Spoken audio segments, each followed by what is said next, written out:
Welcome back to Burnout Break Room, the podcast that's like a break room, but helpful, where we look at burnout through a realistic lens, talk about ways to take a break from the grind, and spill the tea.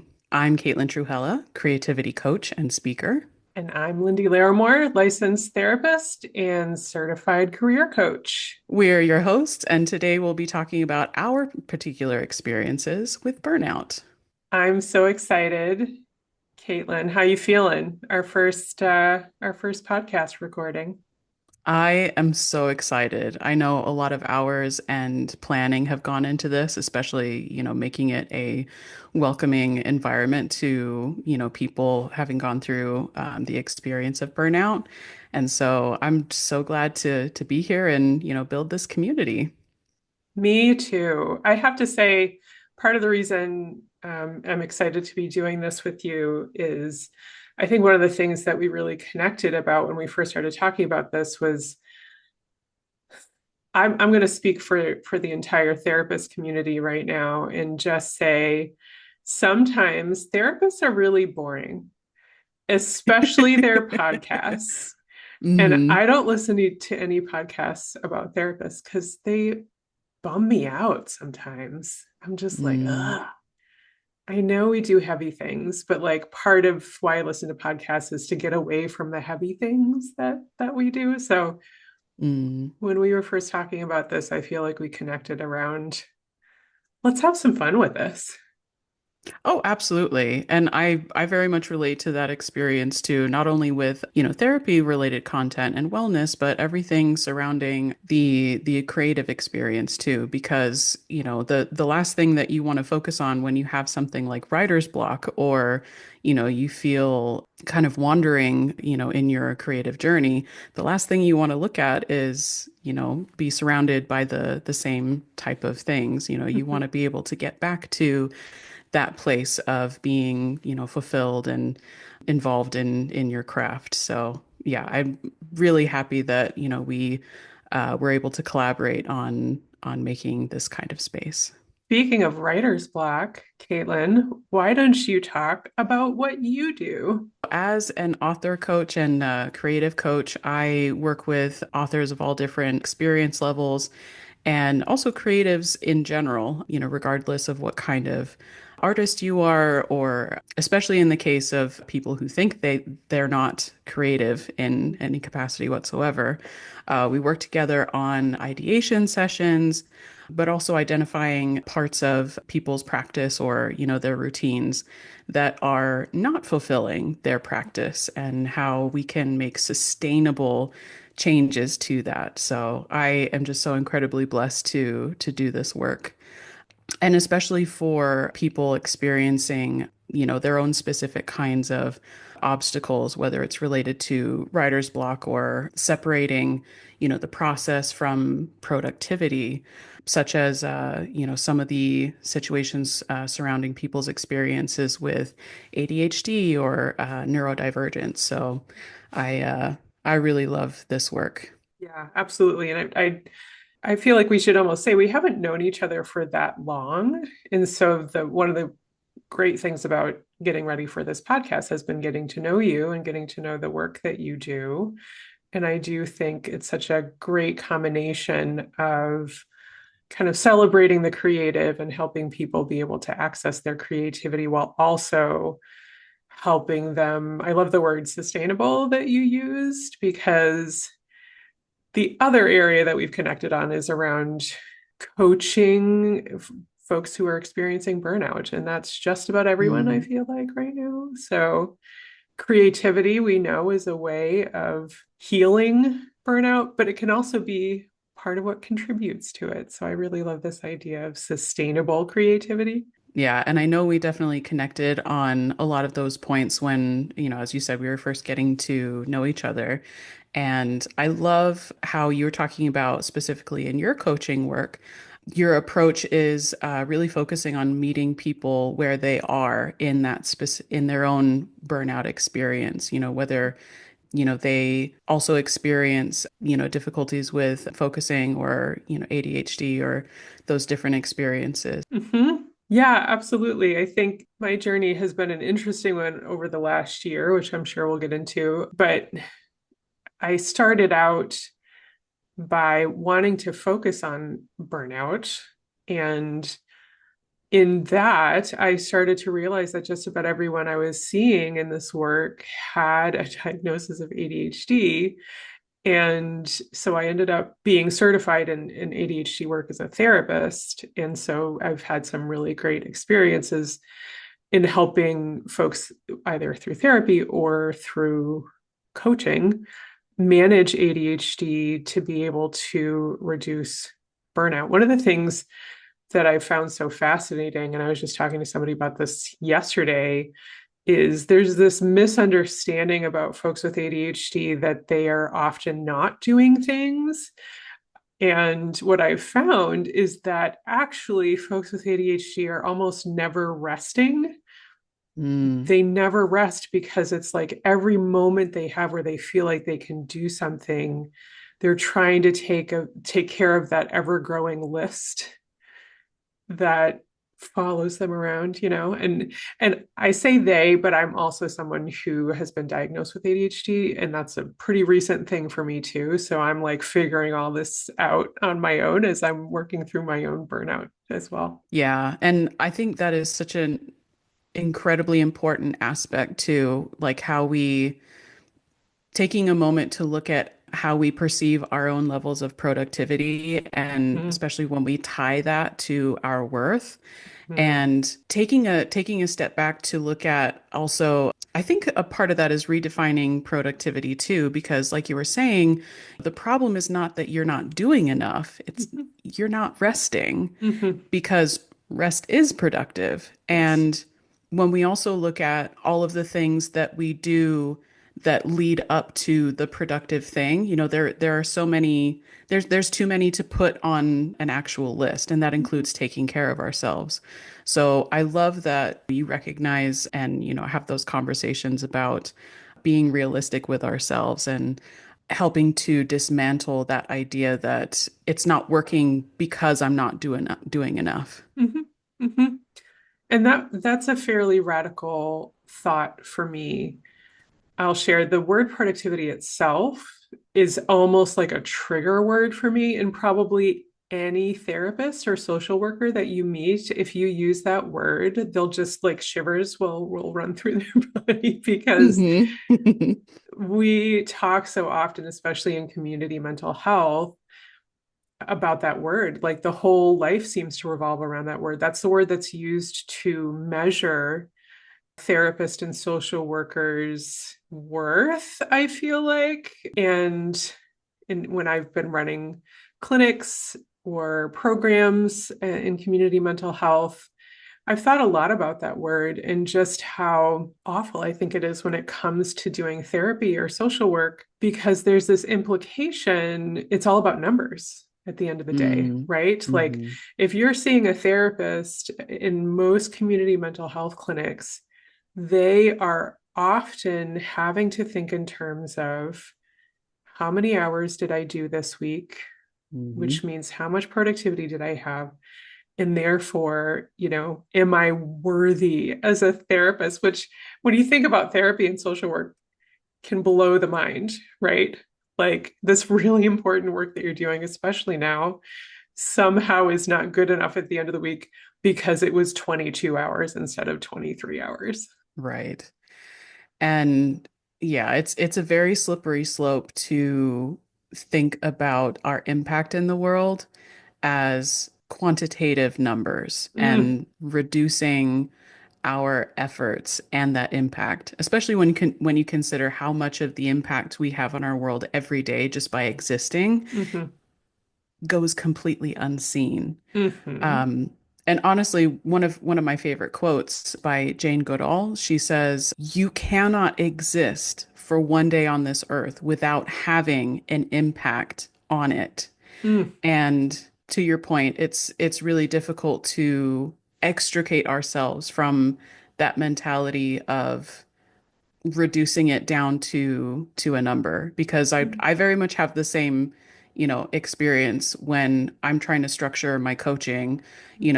making it more accessible to people. So I'll have 30-minute sessions available for people who can't afford the higher ticket options. And then also having the more in-depth sessions for people who, need more support. And then all of the work that I do behind the scenes, the pre-work and the post-work, looking at, how I can support them better. But in order to make sure that this is a sustainable practice, I have to know where to put the guardrails on because in terms of, wanting to be that positive impact, if I don't put those guardrails, I'll just keep working on somebody's project forever. Right. I mean, you're exactly right. I like how there is this kind of positive spin to productivity, which is the sentence I thought I'd never say, in that it does help us rein in. I'm going to try not to go off on all of my many soapboxes, but I know I'm going to, so I might as well just embrace it at this point. One of my soapboxes is, the kind of that being reduced to a number is one of my soapboxes, but also this idea that because your work is compassion based, that you shouldn't think about your worth and value as a human. Mm, You should just give, give, give, give, give. And burnout becomes a badge of honor. If you're not hmm burnt out, you're not working hard enough. hmm This is so often the mantra in pink collar professions, right? Whether it's teaching, social work. I've talked to librarians who feel this way, right? Like just hmm the nurses fields where historically they've been staffed by women or minorities. There's this expectation that you're just doing this out of the kindness of your heart, right? So you don't hmm really need a living wage, right? Like that's fine. And also, like, burnout is just a thing that you do for that's just part of your everyday existence. And why should we talk about it? Right. And often, even in the best case scenario, burnout is used as a kind of milestone for when, okay, now that you're burnt out, you can take some time to rest and reset and then get back at it. Yes. When in reality, we should never get to this point. This is your body physically, mentally, and emotionally saying the reserves are all gone. We're not supposed to get to this point. Yeah, so it's definitely not meant to be the goal. And I have very much seen the same experience that you're talking about in as you're talking about pink industries, where the individual's care and compassion and concern is almost leveraged against us Mm-hmm. because then the messaging is almost, well, since you have such a high ethical standard Yeah. for doing this compassion, care, nurturing work, then it speaks a lot about you if you ever want to stop or if you ever want to have any kind of healthy boundaries with that. Oh, I'm snapping to that. That's such, which brings me to Caitlin. I'm curious, whatever you want to share about your road to, focusing on burnout and if you've had an experience with burnout yourself. Yes, absolutely. So, first of all, I am an eldest daughter, and so very familiar with different forms of burnout personally. Mm. But my first experience happened a few years ago. I first started my business in 2020, and I was still working my 9 to 5 job, and so doing those together.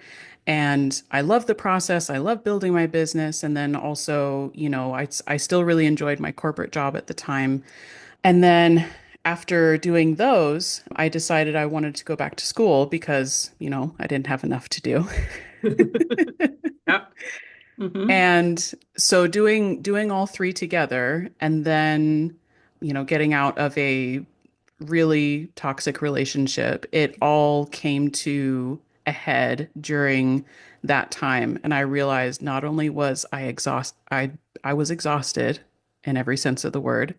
And even though I tend to be a very patient person, I didn't want to spend time with people anymore. My social battery never regenerated. Also, from a physical sense, I started having, different health issues pop up just completely out of nowhere. And I realized that it was my body saying, you can't keep doing this. And I don't know who else needs to hear this, but coffee is not a meal. Me, I need to hear that. Yeah. Uh-huh. Uh-huh. But yeah, that was, all of the signs came together and I realized, something needs to change. And after getting my degree and after having an honest conversation about where my career was at the time with my corporate job, and I'm very proud to have made the necessary changes to create positive boundaries with my time, the way I spend my energy, and the results have been tenfold positive. And I really just want to help other people to be able to take an honest look at their life and the way they structure it so that it serves them Mhm. in a way that they can be happy and healthy. Well said. Well said. And I appreciate you sharing. I think, Caitlin, you also bring up something really important that I also feel like there are certain professions that, like we talked about, where burnout is glorified. And therefore, Mm, I think sometimes folks kind of tell themselves, well, I'm not a surgeon or an ER nurse or, maybe a social worker or teacher, and therefore I probably will never experience burnout. mm. And yet it can happen to anyone at any time. Absolutely. It's not relegated to any one industry or experience. I mean, and I'll be perfectly honest, one of the reasons why I was spending so much time at work during that part of my experience is because of, my home life and that toxic relationship I mentioned. And so if I was just completely honest with myself, I was working so much because I didn't want to be home. And that doesn't have anything to do with the job itself, but that was my experience. A great point, Caitlin, that sometimes we end up in a place of burnout because we're trying to escape something or trying to avoid something, or like you said, that older daughter syndrome, right? Where we just grow up with, and I say we because I'm also an eldest daughter, we grow up with this sense of like the world is our burden, right? And like our job is to carry everything around us and yeah, take care of everyone. So I think sometimes we can go into burnout guns ablazing because it feels like a healthy thing to be doing Mm, that work. I think that's an important thing to acknowledge. absolutely. To that point, there's no rule that says there's only one path that leads to burnout. And especially because there's so many different types of rest and then there's so many different types of exhaustion too. And Mhm. so for anyone that, just feels physically tired all the time, that's absolutely still valid. Or, if you're experiencing a combination, mental, emotional, physical exhaustion, I think spiritual exhaustion is an underrated one as well that we don't hear about very much, but especially with, the sense of injustices that, we see and are more aware of because of social media and things like that. But yeah, there's no one or right way, if you will, to to experience burnout. Absolutely. Yeah, there isn't a burnout award.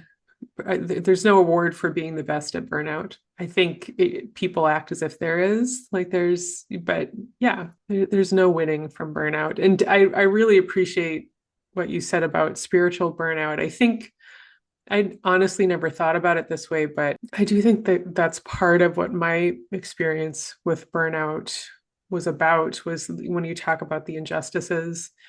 I don't think I'd ever really experienced true burnout until later in life. I'd experienced other forms of stress or even, trauma in my own way and in certain areas of my life. But burnout is its own thing, right? And I think for me, I started an outpatient community mental health clinic in September of 2019. Mm. And it was my first real experience with leadership. I'd had a title before. I'd helped to start another program and, taken over as an interim director there.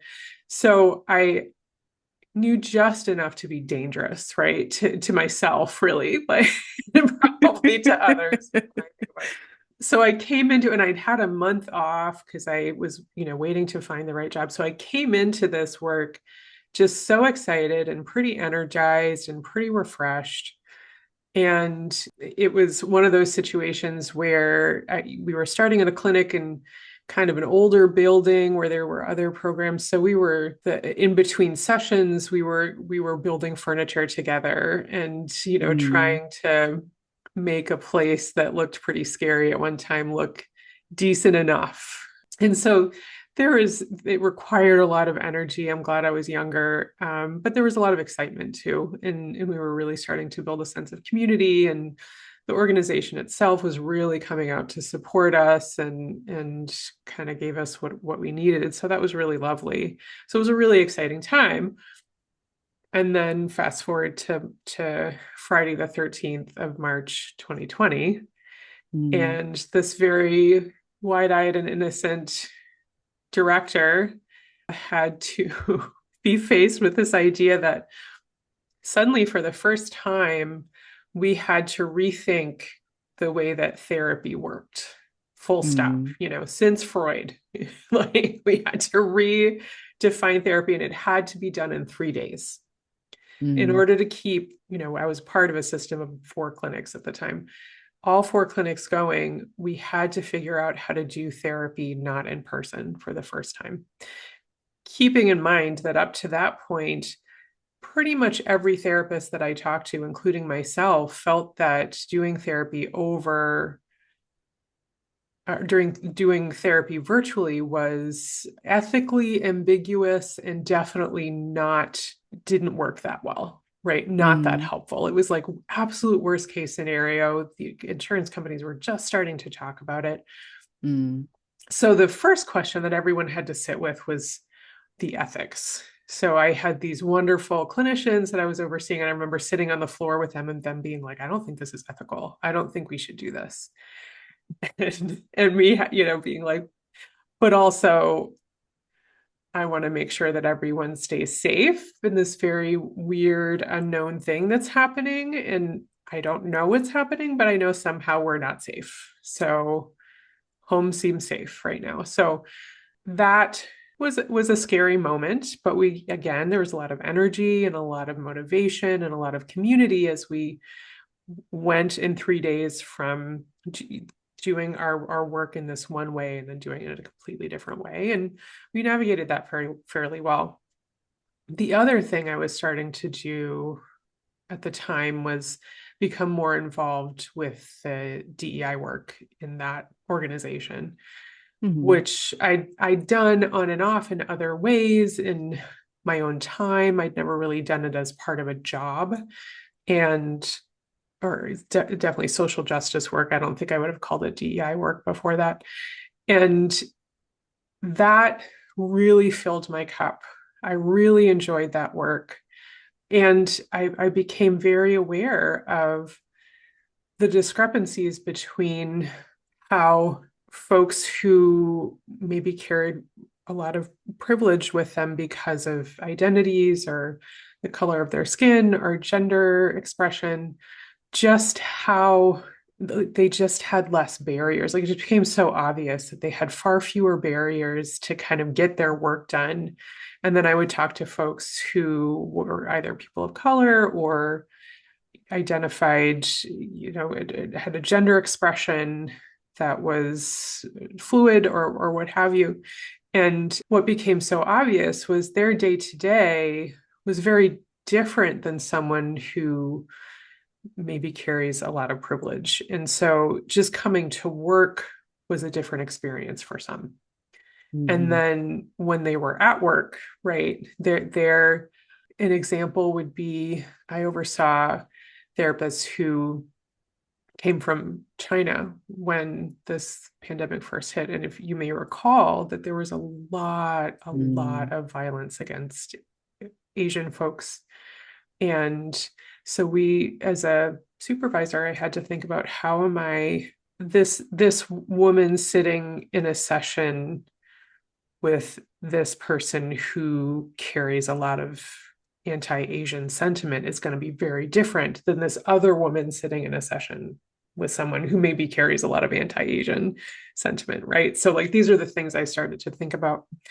So fast forward about a year later, I'm a part of doing the DEI work in this large organization, and this was work kind of on the side of the clinic that I was running.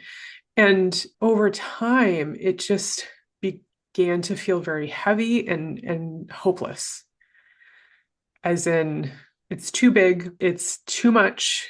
And I feel like if I'm going to support the bottom line of a burgeoning clinic, I have to go against supporting the DEI work that I stand for. And I didn't know how to navigate those two spaces as a leader and as someone who Mm. is doing this work.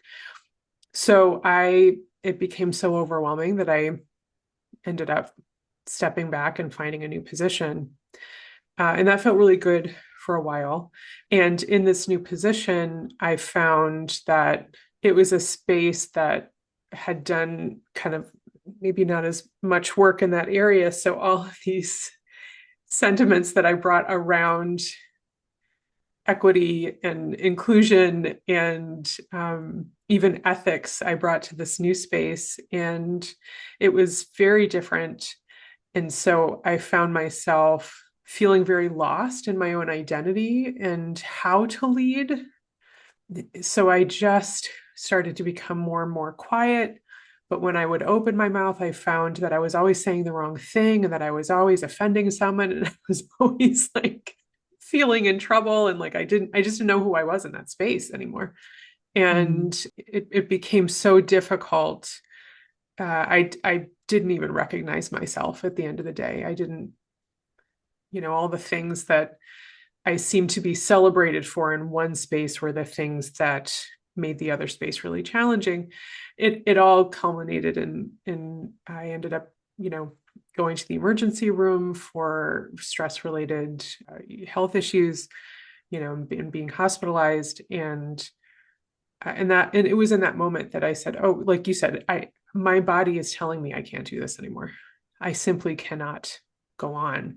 Everything else Mhm. was pointing to it up until that point, but I also think I don't know if you can relate to this, but I have this kind of like I will do whatever it takes and sacrifice my sanity, my health, my restfulness, whatever it is, should just to be able to make whatever happen. And so I finally realized I Mhm. can't do that anymore. So I ended up leaving and starting my own business and focusing on burnout and supporting folks in that kind of experience. And here we are.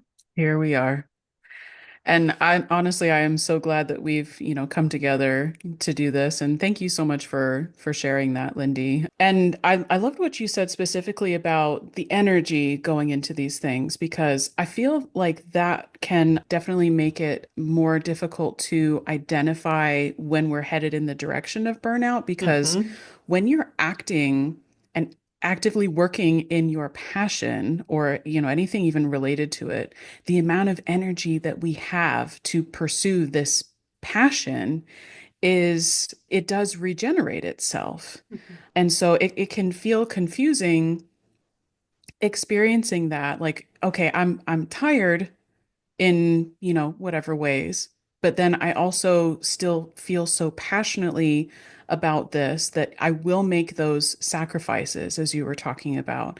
And so experiencing that duality can be extremely confusing. And I think, and honestly, the conversations that I have with writers, we talk about specifically writer's block in that same way as, a big identifier of when you get to that point where the passion is not being regenerated. Because Mhm. of course, people who are experiencing writer's block, it's not that they don't want to write anymore or that, their perspectives on the profession or their passion change, but you're not refilling that creative well. And so, you can't squeeze blood out of a stone, as the phrase goes.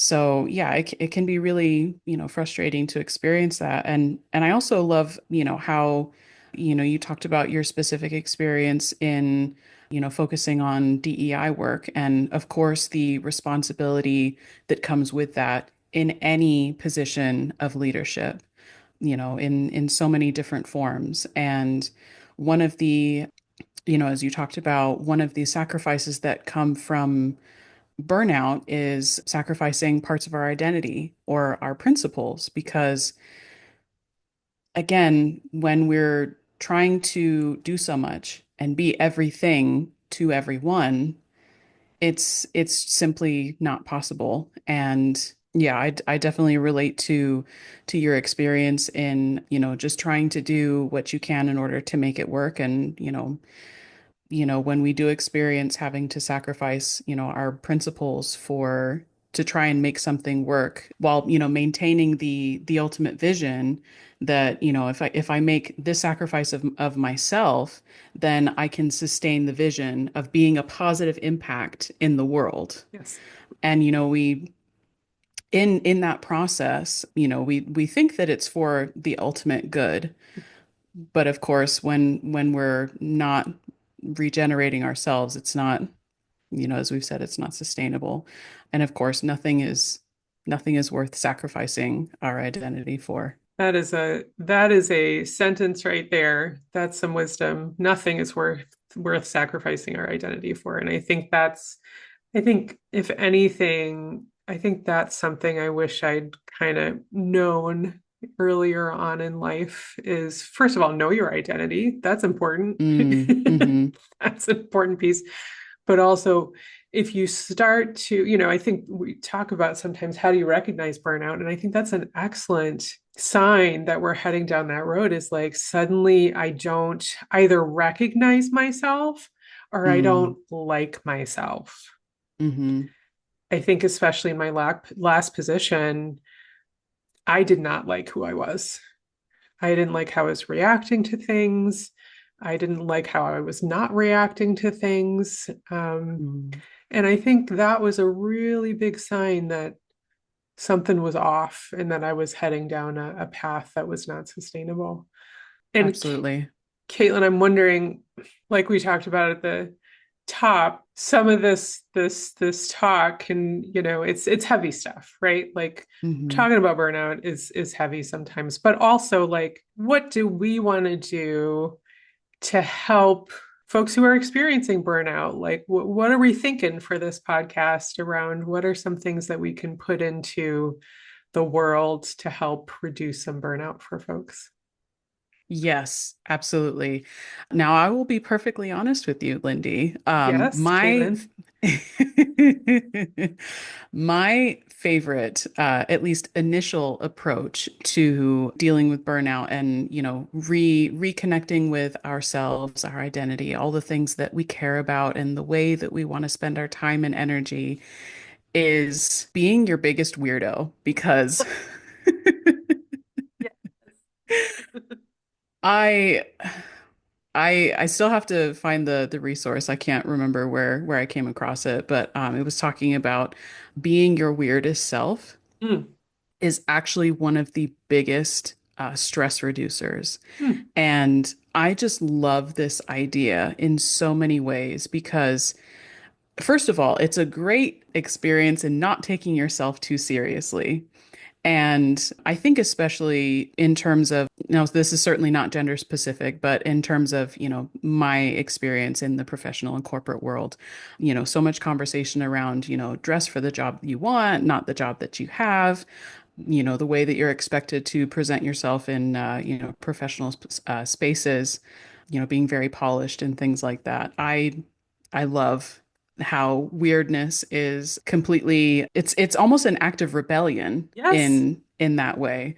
Yeah. I used to, when I was in those spaces, I loved doing, micro rebellions like that. For Halloween, I would wear super weird earrings. Oh my God. I love that so much. So much. Yeah. Weird is so important. It's so important. Also, humor, right? How Mm, I cope is humor. Like I said at the top, I don't listen to podcasts about burnout. I don't listen to podcasts about therapy. I've lived burnout. I do therapy and I only listen to comedy podcasts. Like the sillier the better, the weirder mm, the better. And I will share a story about how we coped when we were, when I was running that clinic of new young therapists who were, I do think they felt like they had the burden of the world on their shoulders. Like people were dying mm, left and right, and these were mm, the people that they cared for, and some of these were therapists that were brand new to this work. And so it was just so heavy. And so the way that we coped was we ended up finding this really scary looking Victorian doll, like porcelain and everything. And mm-hmm. we all decided to adopt her as our mascot. And I love so, this. yes, so Blair was her name for the Blair Witch Project. Mm. And so we would just come into our office and sit down and look up, and there she'd be like peeking in the ceiling, or like you'd open your drawer and there Blair would be. Or like I remember jumping onto a Zoom meeting for, for like our staff meeting, and no one was there except for Blair. Like they just said that they were all hiding under a table and just Blair was there by herself. So we all had a lot of fun just really creeping each other out. And it was like we were all there for it. So the place was also very haunted, which is another story. So we Mm. figured Blair would just, Blair was doing therapy for the ghosts and we would do therapy for the living. And that was how we struck a balance. You know, Absolutely. Oh my gosh. I love that. when you're surrounded by death, find a creepy doll. Like I think that's the moral of the story. So for me, humor is so important. I only speak in sarcasm, which has gotten me in trouble a lot of times, but it's my way of being like, yeah, there are some really heavy things going on in the world. So why not take zero things seriously? Like, why not just take that approach? But I'm also a singer. So creativity is really huge for me, being able to access the creative. Mm. And I love how you have talked at times about the role of journaling in helping with burnout. Yes. First of all, the practice of singing, I just want to say for because I feel like when we talk about singing as a creative outlet, Mm-hmm. a lot of people talk about, oh, I sound like a banshee. I can't sing. Mm. I've actually done research on this. As long as you have, your vocal cords and all of your, biology intact in order to like make that sound and have relative control of it, everyone can sing.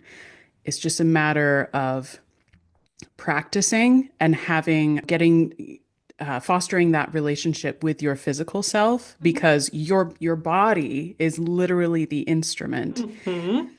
Mm-hmm. And to that same point, I love to sing as, just an activity. I know I'm never going to do anything with, this professionally, and that's totally fine.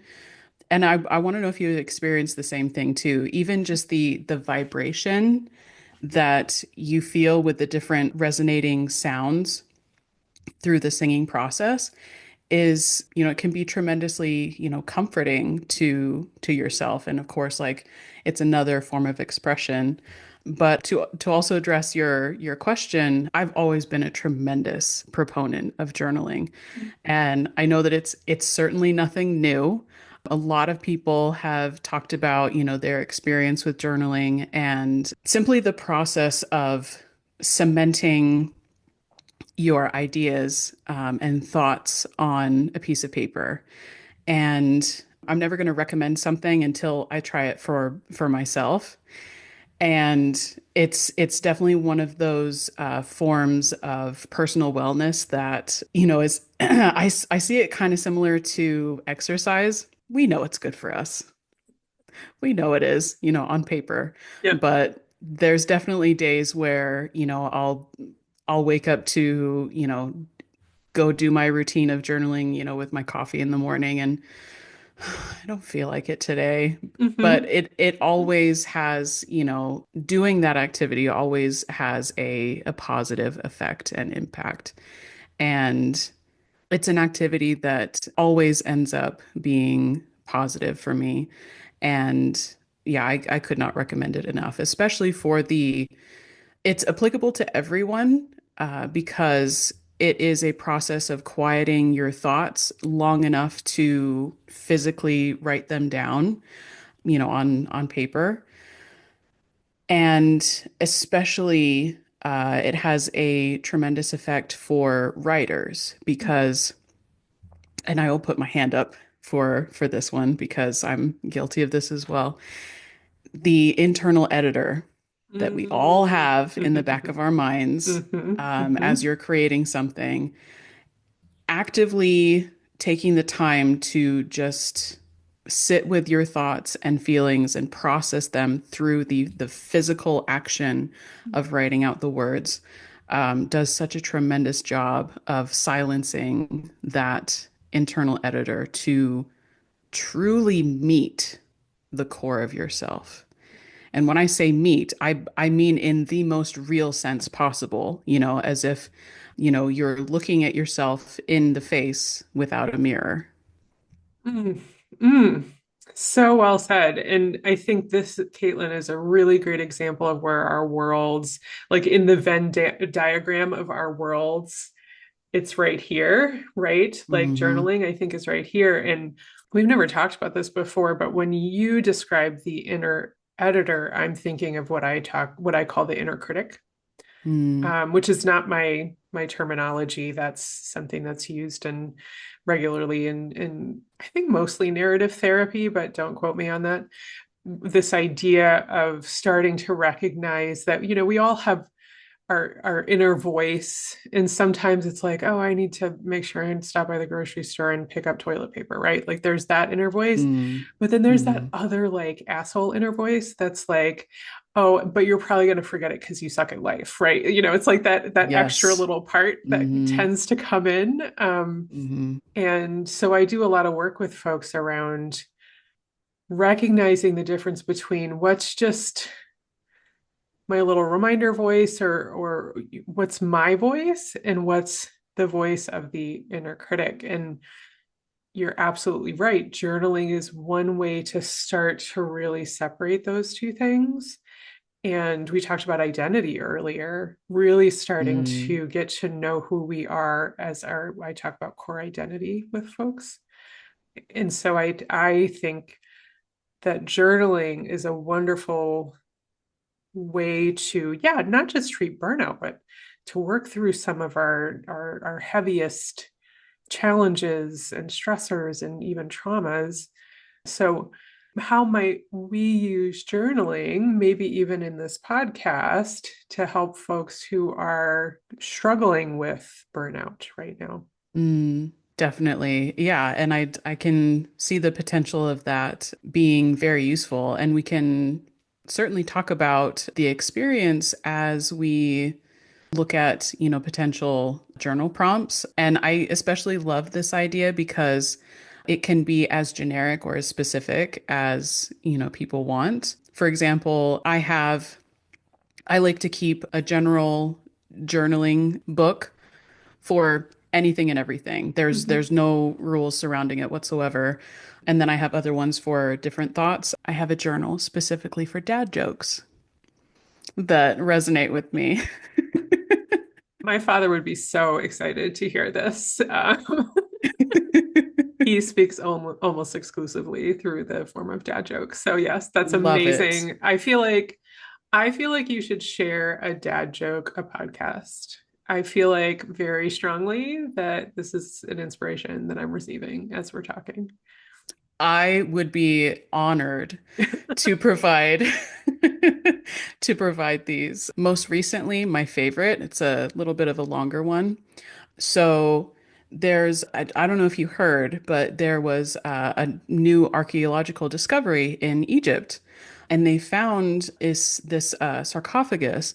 It was entirely encased in chocolate. And, they were wondering, like, what kind of technology would allow for, chocolate to be, sustained in, such a hot climate? Mhm, mhm. And so then they talked to the archaeologists and they were asking like, okay, well, what are we going to call it? And they said, I think we'll call it Ferrero Rocher. Oh no. Oh wow, that's a groaner. That is a groaner, and I am here for it. I am here for the groaner. That's awesome. Thank you. Oh, Thank the you. my f- yeah, absolutely. My favorite part about that one is the number of people I've told it to. And we can certainly talk about this another time, but the role of storytelling too. The Mm. number of people I've shared that dad joke with, and in the beginning, they get so drawn in, like a new discovery. This is so cool. Like, I want to learn more. Yeah, yeah. And then, fair, oh. But honestly, now that you mention it, I feel like dad jokes are a beautiful blend of both that silliness, humor, and also, even like a degree of satire too, talking Hmm. about real things in weird ways. I feel like I would love to have a journal prompt maybe for our next podcast. What do you think about that? I love that idea. I'm thinking, first of all, have you had any inspirations about potential journal prompts? I was thinking we could keep it relatively simple to start Hmm. with, and especially talking about, looking at how we're spending our time and how we're spending our energy. So even something as simple as what are you doing for yourself today? So looking at, everything that you may or may not be doing for yourself, and if that includes any goals. Mm. And I think when I've done this prompt for myself, I found that some of what I was writing about was it ended up taking the form of making some excuses, like, Mm. well, I do this for other people, but it also serves me in this way. Oh, sure. Yeah. Yeah, Uh-huh. and of course that's not the point of looking at this perspective is Mm. what are you doing exclusively for yourself? That would be my perspective to start with. I love that. I wonder too, would it be cheating if I added a little bit of flavor to that, like my own kind of personal flavor, which is how am I keeping it weird today? Would that be okay if I wrote about that a little bit? Ooh, I really like that one. Yeah, I mean, ¿por qué no los dos? Why not do both? I love it. And when I say it was my personal flavor, it was actually your personal flavor. I'm realizing I totally stole that from you because I want to adopt that as part of my burnout prevention plan is how am I keeping it weird in the day today? Yes, absolutely. And as I love to say, there's no stealing. I call it creative borrowing. I love it. I love it. Well, thank you. But I will be sure and give credit where credit is due. So we've got some journaling to do, it sounds like this week. Yes, I definitely look forward to it. And then we can talk about that experience when we come back for episode 2. So excited. And if folks also want to do some journaling and let us know what they come up with, how they are taking care of themselves and or keeping it weird, I would be so excited to hear about that. Yes, absolutely, so that we can celebrate along with them Mhm. for those wins, no matter the size. Well, thank you, Caitlin. This has been such a pleasure, and I really look forward to more. Well, thank you as well. I love our conversations. I'll see you next time. Till next time.